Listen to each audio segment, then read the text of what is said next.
Hi, everyone, and welcome to Data Unmasked, the monthly live stream event hosted by ACEDS and HaystackID. You're probably used to seeing Mike Quartararo here every month, but he decided to just throw me in as he's taking a little bit of time to go take care of some things. We usually, on this live stream, we delve into the fascinating world of data, covering a wide range of topics, including e-discovery, management, privacy, and cybersecurity. My name is Maribel Rivera, Vice President of Strategy and Client Engagement here at ACEDS. And today I am excited to be joined by John Wilson, who has previously been on Data Unmasked. And we're also joined by Rene Novoa, who's a first timer with us on Data Unmasked. Hi, Rene. Hi, John. Hey, good morning. Good Good morning. How morning. are you? Very good. Thank you. So I've got one question for John as we kick off. John, where in the world are you today? I'm in the Blue Ridge Mountains in Georgia currently. As we know, I move around quite a bit in my RV lifestyle. Yes, I love your RV lifestyle. Love figuring out where in the world is John Wilson. We should create a little map instead of Carmen Sandiego. That Yeah, should be something Haystack makes sure to do every month. Rene, this is your first time with us. Please, can you share a little bit about who you are, what you do at Haystack? Yeah, my name is Rene Novoa. The Vice President of Forensics here at Haystack.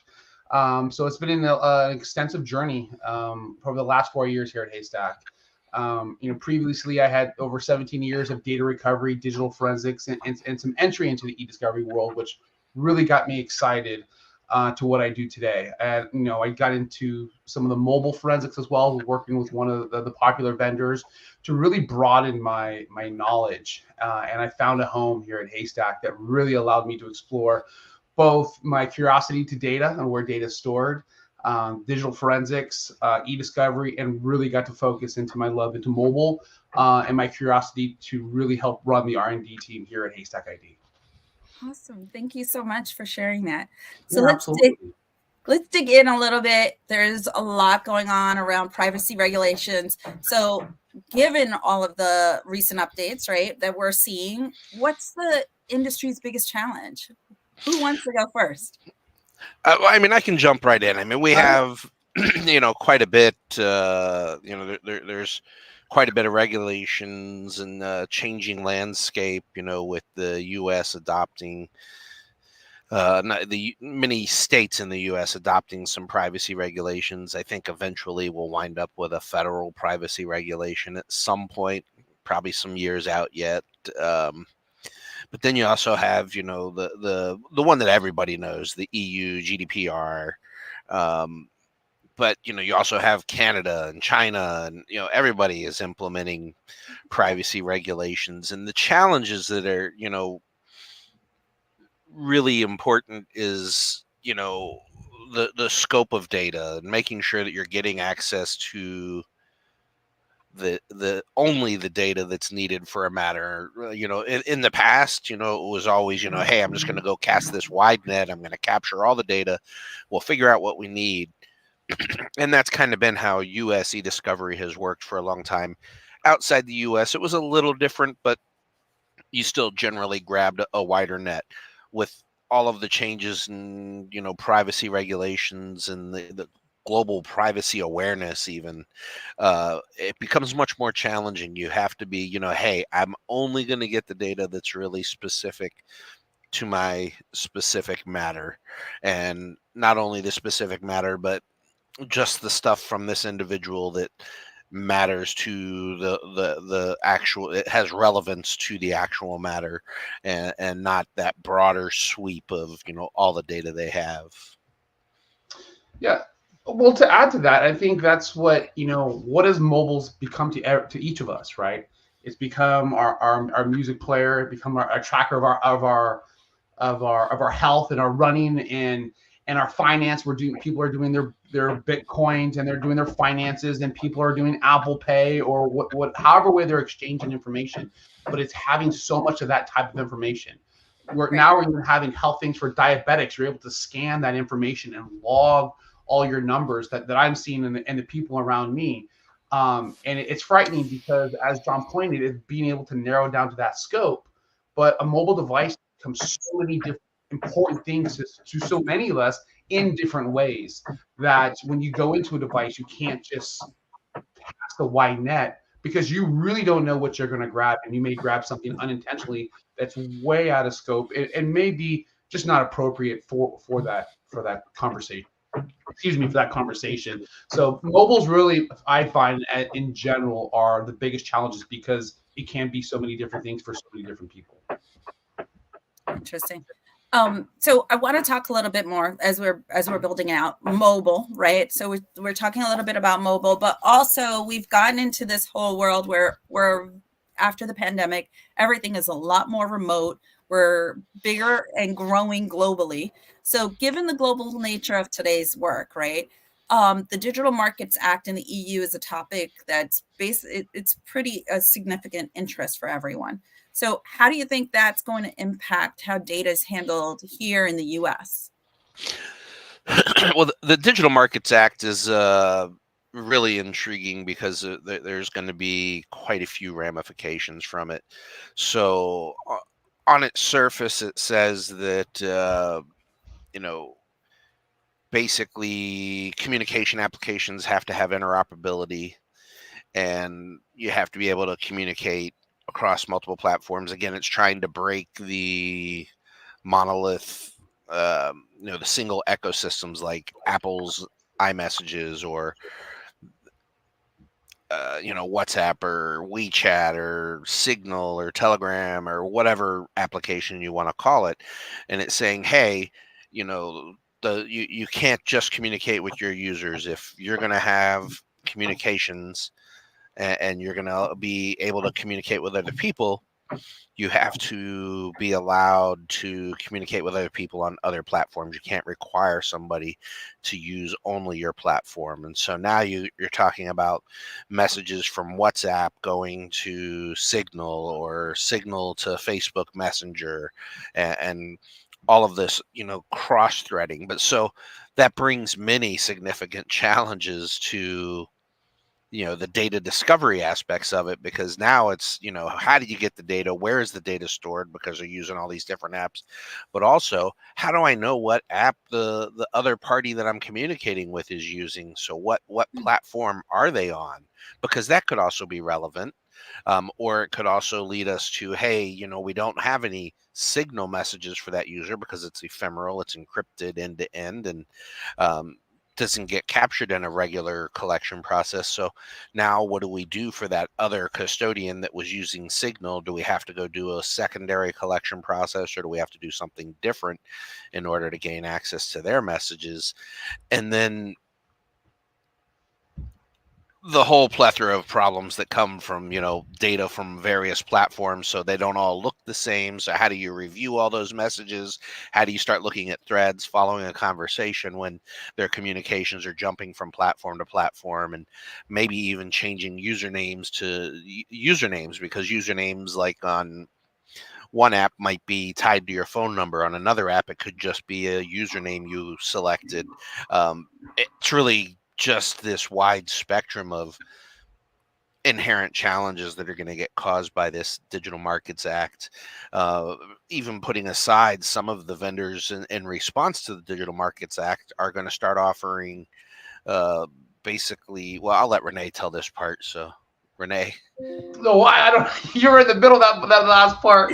Yeah, I mean, no, but you know, I think that's there's a lot to unpack on what John has said, 100%, and how not only do we communicate on those different apps, but Signal just released the ability to have, I would say, disappearing usernames and identification. So Maribel, if we go to a conference and I say, hey, I want you to identify me as ACREDS Rene, that's my username, right? And I introduce the entire crowd, like, this is how we're going to communicate. We're all going to meet for lunch.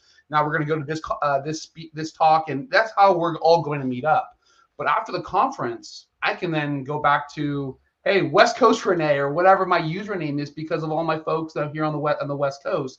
And that's who I really want to chat with. Those were just my work conference username that I was able to hand out my personal information, but it wasn't my personal information. and it's not being sneaky. It's really part of the future of what Signal is trying to roll out, because they're no longer using phone numbers for identifications.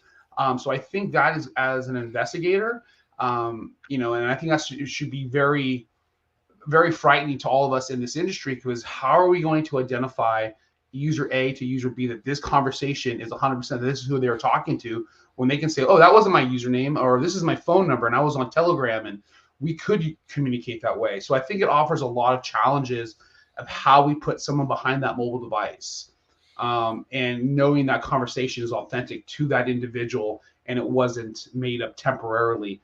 And are there logs? Are we gonna be able to see the changes over the mobile devices, and where is that information stored? So I think we're in for a bumpy ride of 2024, 2025 for sure. Yeah, well, especially the disposable usernames is going to be, quite the interesting challenge from Disposable, a digital forensics investigative perspective.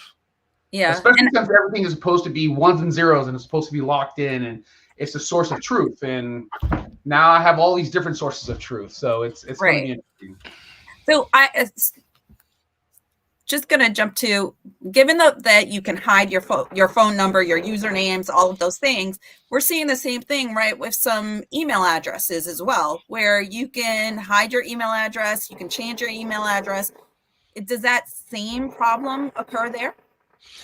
It does to some extent. Again, it depends on what platform. Like, you can do some alias stuff in like Outlook or Gmail or Google Workspace type applications, but it's more of the like Proton Mail, the encrypted email solutions, or some of the forwarding solutions that are out there where there's a POP server, and you go out, you create a email, and once that email has been inactive for more than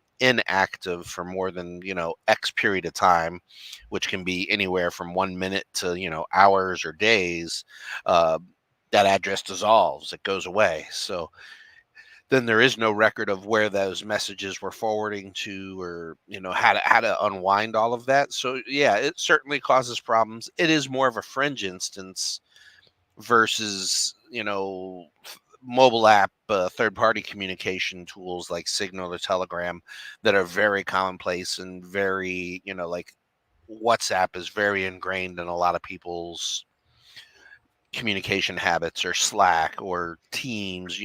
There's all these collaborative platforms that people are using to communicate, and like Signal, for instance, is pushing this paradigm of disposable addresses, and so that becomes the norm instead of the exception. Whereas we're talking about disposable or the masked email addresses is much more of an exception than it is mainstream, at least currently.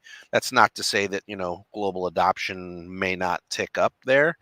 You certainly have things like Apple, hey, hide my email, and it creates a temporary email for your address and uses that temporary address and then just forwards you that info, and it's kind of a disposable email address. But it's just not part of the mainstream workflow that people use. So the adoption is much lower there. It's not to say that it won't become more adopted, but it's definitely not as prevalent. But I think it's already hard enough when it's already common for people to start off on your text message, and then they hop to Signal, and then they add a group chat into Telegram, and then they come back into Slack. And that's really the typical workflow. I mean, if you've talked to any teenager, it starts from messages, and then it's Snap, and then it's over to something else for them to share, and then check my photo book here. And there's 5 different communication platforms in a single conversations, because we've either added people or the photos are here, we need to go back over to this chat group and talk about it. But that's normal conversation. I think with the email, it's a little bit more harder to set up. There's a little bit more going on there. But this is part of our everyday lives. And now when we started having disappearing usernames, and it's already hard enough to track a teenager or millennials work, their speech and their habits just over multiple communications platforms. Well, wait till they all hit the workforce, and now it's going to become really exciting for everybody when they all hit the workforce, because we already know how exciting it is for us, right? Between I mean, I have the same conversation in Teams sometimes as I do in email, and we're going back and forth in 2 different areas. I mean, Oh, add Slack and the Yeah. different channels and all Yeah. the different, different groups and are there teams? Are they private and the sharing of files? And then I'm already doing 4 of the different things between personal messages, Teams, Slack, and it's just nonstop. Yeah, I mean, like in a real world example, one of the investigations we were doing recently, the parties involved in the investigation were using 19 or 20 different platforms, and so we're having to timeline across all of these platforms to follow their conversation, because they start, they started an SMS, and then, oh yeah, let me send you a picture, and so they go out to Snap, and then hey, go check out this TikTok feed, and then they have a few communications go back and forth there, and then they suddenly jump back to WhatsApp and start using WhatsApp, and then they jump back to SMS, and then they go back to Snap, and then they go back to TikTok, and they're just like bouncing all over these platforms, and so really trying to get a clear understanding of what the communications were or what the discussions were. You've got to look across all those platforms, or you may be missing half the conversation. Yeah.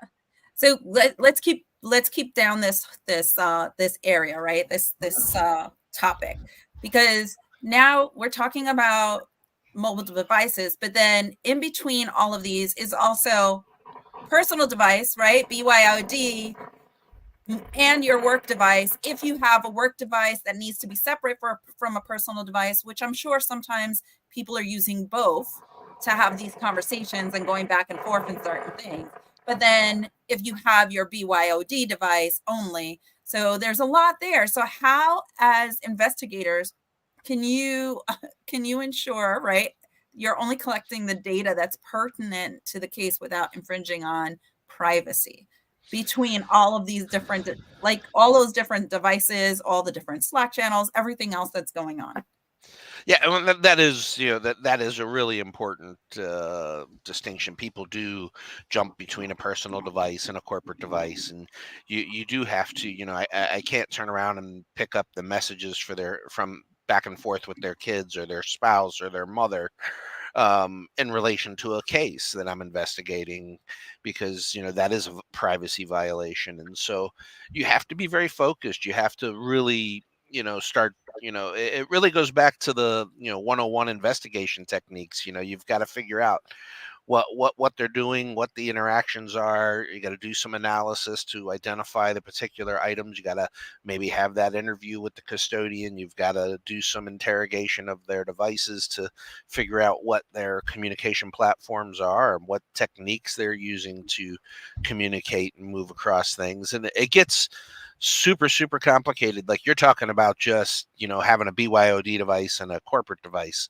But so say they have a personal BYOD mobile device that's an Android, and then they happen to have a Knox Vault set up. So now they actually have basically a device hidden inside the device. So now you've got to collect from that hidden device, you got to collect from the actual device, and you got to collect from that corporate issued device, because those communications span across those. And then it can even get more magnified and have multiple levels and layers. You can start getting into people that are using that, maybe there's legitimate uses, but there's also the cases of people that are using things like burner phones. Well, now you have burner apps, so now they don't even have to have another device. They just have an app. They pick up a burner number, they use that burner number, they destroy it, the records are gone, there's no information about it, there is no device to go get. Like it's all just gone because it disappeared into the ether when they deleted that number from the app. The app then cleans up all the information related to that number. Wow. I didn't even realize that was the thing. So I'm assuming, given that trafficking is like the, overall trafficking in anything is one of the largest, right, issues we have in the world today, I'm going to assume that becomes a big thing when you're talking about burner apps now, which I've never even heard of. So thank you for educating me on something new. Yeah, unfortunately, we find these things out as we do these investigations. So interesting. Renee, anything you want to share there around infringing?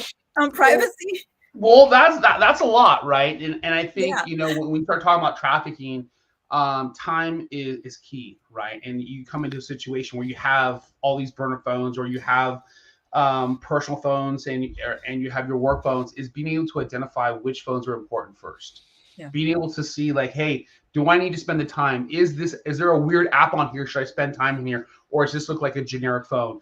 Do I need to spend the time to do some sort of deep dive into the file system, a full file system extraction, or how do I attack which phone? Because if an individual, which I've met individuals with 3 phones, 4 phones, which is not necessarily uncommon. If 2 phones for sure is not. I carry 2 phones, and I'm not doing too much, right? That's just a standard protocol. But when you come into a group and there may be multiple individuals, and they all have multiple phones, how do you identify which is the phone that's going to have the most important information for that case, regardless if it's just trafficking? In any case, when you have this many devices, we really need to find ways to look at the installed applications, the people who they're communicating, and really how full that phone is. Is it worth the time to really dredge out some critical information to understand if there's a Knox vault? Because that takes effort. It takes a little bit more effort than just dumping the phone, is what many of us were doing before. Hey, just dump the phone. We'll grab this tool, dump it, and send a full report to the analysis person or the investigator. We can't no longer do that. There's just too much data. There's too many caveats. There's so many different methods on how we attack a phone. So identifying all this on the front end is going to be very, very important for investigators, both here and globally, and how we handle the situations. Thank you. So I want to jump into Gen AI and one of the big topics that everybody talks about, right? And this is extremely important, right? As forensic investigators, you're going to see a lot more and more about this. I was just at a judges conference last week where we talked about this, and they were truly interested in hearing more about deep fakes, right? So I want to, as experts, I want to hear your thoughts on deep fakes, especially with an election year coming up. We saw some deep fakes, not some early on deep fakes previously, but we're starting to see more and more stuff come up. Let's talk about authenticating media content. Let's talk about what that means as a forensic investigator. What does that mean to look at these deep fakes, and how do you help, right, to identify those? Yeah. So deep fakes is a deep well of trouble. So early deep fakes, there was signatures, there was patterns, there was things you could pretty readily identify by looking at the file. Hey, this was edited, this was modified. The newer deep fakes are getting much more sophisticated. They're actually employing Gen AI tools in the work they do, so that it doesn't have a Gen AI signature to it. In some of the engines, I mean, some of the more popular commercial ones, they're pretty good about stamping and leaving an artifact so that people can tell that tool was used. But there are a lot of tools out there now that are masking that information. They're going out, they know what those patterns are, they look for it, they mask it or hide it, or change it so that it no longer has those signatures. So you've got to become much more skilled and talented at looking at, for instance, a video, seeing where the video's put in. You got to be able to understand, hey, where the shadow was here. Or one of the fakes I saw recently had to do with a child that was like floating in the underwater, and there was these cool pictures of the child underwater. But it wound up that it was actually Gen AI created, and the child wasn't actually in the water. And the only way to figure that out was you could pick up portions of the hair that weren't actually wet. Not the whole hair, just portions of the hair.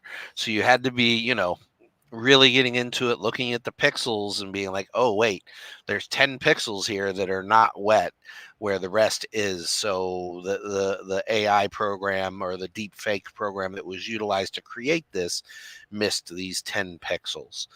And so you've really got to be able to delve into that and understand that, and start looking at, what those patterns are, what those what items may have been missed that don't make sense in the image, and it's generally not something that's readily easily identifiable to the naked eye. You've really got to delve much deeper into it.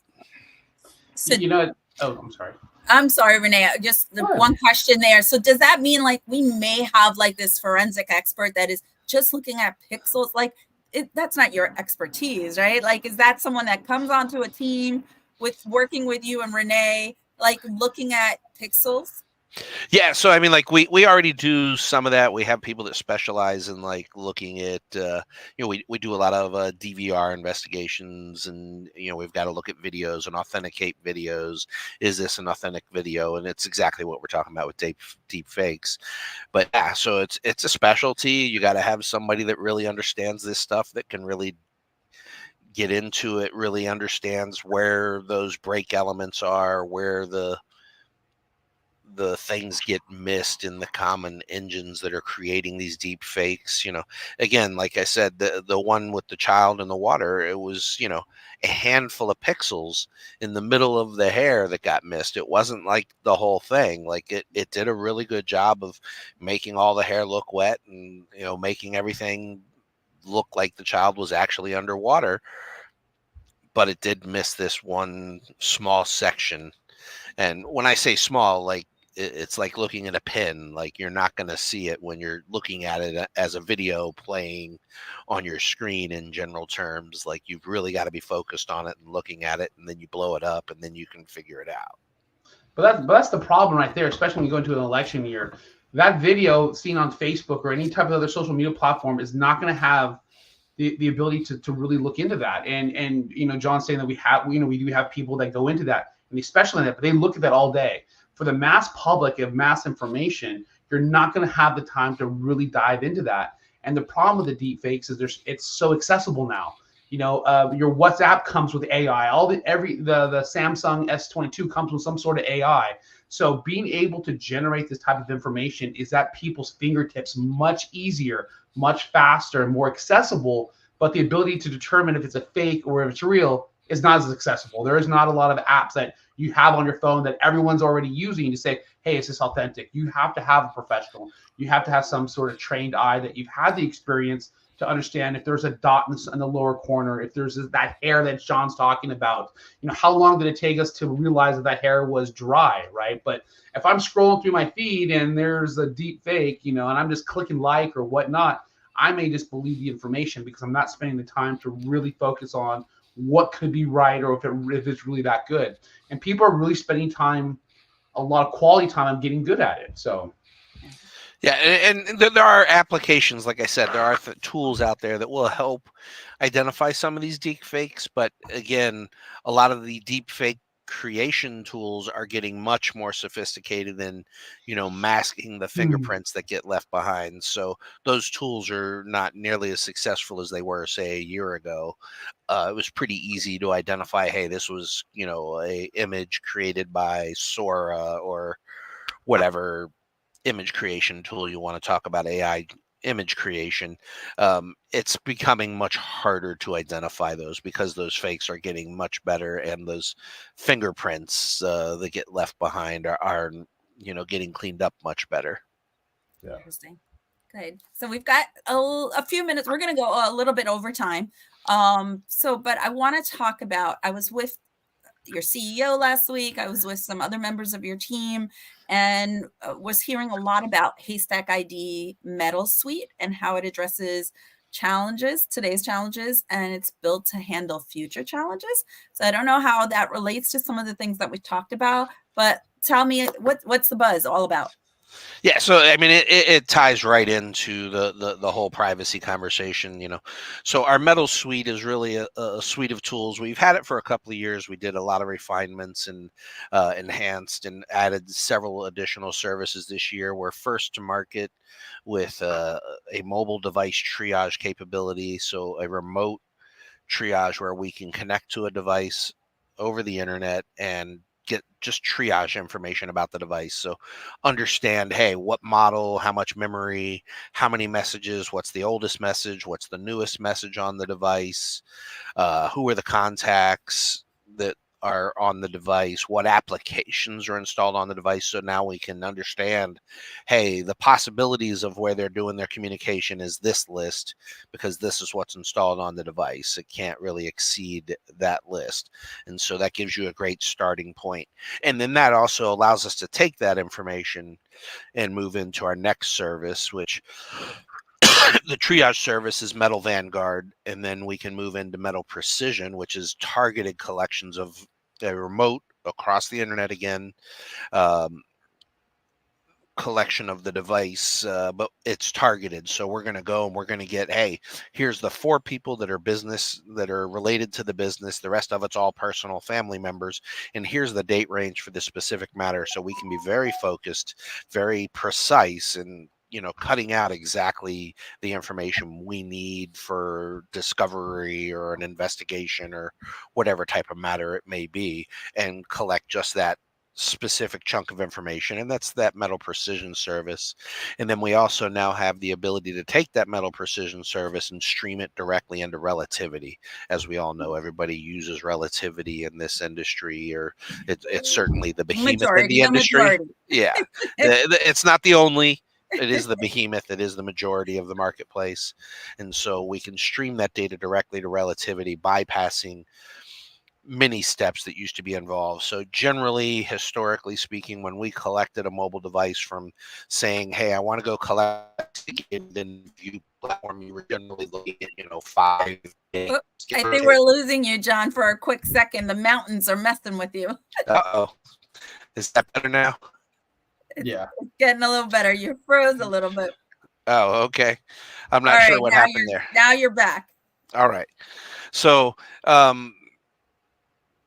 when you are talking about that, streaming it right into Relativity, it used to take around 5 days. We're now able to get that in 24, sometimes less than 24, but 24 to 48 hours, generally speaking, having that data pushed right into review. And so it just closes that loop and accelerates the cycle, which is really important when you're talking about, HSRs, second requests, or investigations. You got an internal investigation and you need to determine, hey, did something happen or not happen?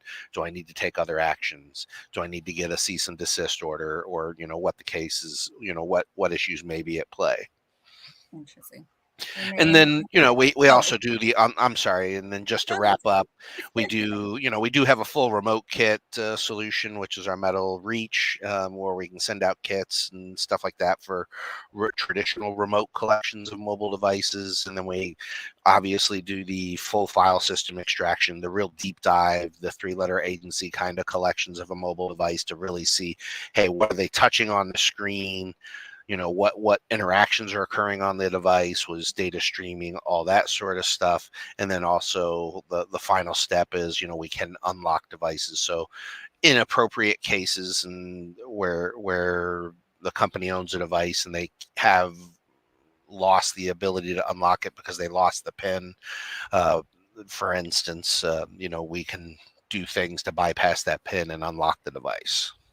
Awesome. So that's really what Metal's all about, and it is certainly developed with the future in mind, because we know that these privacy challenges are coming, and we've got to be very targeted and very focused with the efforts that we're doing in the space. Agreed. And I dropped a link to Metal Suite in the chat for anyone who's interested in learning more about Metal Suite, or you can always reach out to Rene and John, and they can talk to you about it. We promise John may be better on the phone than on video when he's talking about Metal Suite. So just to wrap up a little bit, we talked a lot about mobile. We talked about deep fakes. What key trends do you believe investigators and e-discovery practitioners should be prepared for to stay effective and compliant? We've got ever evolving. We've got large, more and more data coming out, more and more data sources, right? And as Rene mentioned before, it's just going to increase, right? Every time we turn around, there's going to be something new, burner apps or something else that comes up. So what are the key trends that investigators and e-discovery practitioners should be paying attention to? I mean, I'll take that, Sean. I think some of the key things is how people are communicating and how they're trending over the different apps. I think access finding out access to all these ephemeral messaging and when and understanding the workflow to handle communication as it becomes more standardized in the way the apps are going to work. I think is something we really need to pay attention to, and how we're going to timeline and focus that information into a meaningful, readable, displayable information. So I think we have a lot of things ahead of us as we watch the effects of the vendors with the regulations and their reactions to the market. So and see what apps people adopt to, and as new apps will come into the market, making sure that we stay on top of those. Yeah, and I think to add to that, obviously we talked a lot about privacy. Privacy is certainly becoming much more prevalent. In the historical past, the U.S. was not very privacy centric. I think that's changing. We're definitely catching up. Other parts of the world certainly were more privacy centric, but we're starting to catch up, and that's a significant impact. But probably the other big behemoth that we really didn't delve into today is just data volumes. The data volumes have exploded. I mean, now you have 1 terabyte iPhones, you have 1 terabyte Android devices, and then they can have an additional terabyte or up to 2 terabytes in SD storage on the device. So just the data volumes and everything are growing at a magnifying rate that's pretty unbelievable. And those two things, the growth of data and the privacy, will really drive the necessity to stay very focused on what you're doing. You're going to have to be very targeted. You're going to have to stay, very, very intent on what you've got to do. We lost your picture for a minute, John. Yeah, for some reason my camera just quit. Oh, there you go. I'm not sure why, but it had enough of you. It did. It did. Rene, anything else you want to share? No, I just think that there's a lot that we've covered a lot in this quick amount of time, and there's a lot to unpack there. But I think that be prepared for change even over the summer. I think we should see some fantastic things happen. I think even at HaystackID, some of the developments that we're having. So I'm very excited of how we're going to handle some of these new trends as they roll them out and how we react to them. So very excited for the future. Awesome. John, any last words? No, thank you for having us here today. This is what we are passionate about, and I've been doing this for almost 30 years now, and it is my passion. So I know, and you've been doing great, and we love collaborating with you and educating the market. Right, we're all about the goal of Data Unmasked is to educate everyone on all of these different things, on forensics, on Gen AI as we start to see it, on BYOD. So thank you everyone for joining us today, for taking some time out of your day to join me, John, and Rene. Rene, it was a pleasure meeting you. Pleasure. We've got a new schedule for 2024, for the rest of 2024, that will be coming out soon. So stay tuned for that. We dropped in the chat our Data Unmasked playlist. So if you want to see some past episodes, if you want to catch up on all things that we've been talking about, please take a look at that. We'll be adding some new episodes, and we're looking forward to seeing you in June. Thank you, everyone. Thank you. Thank you.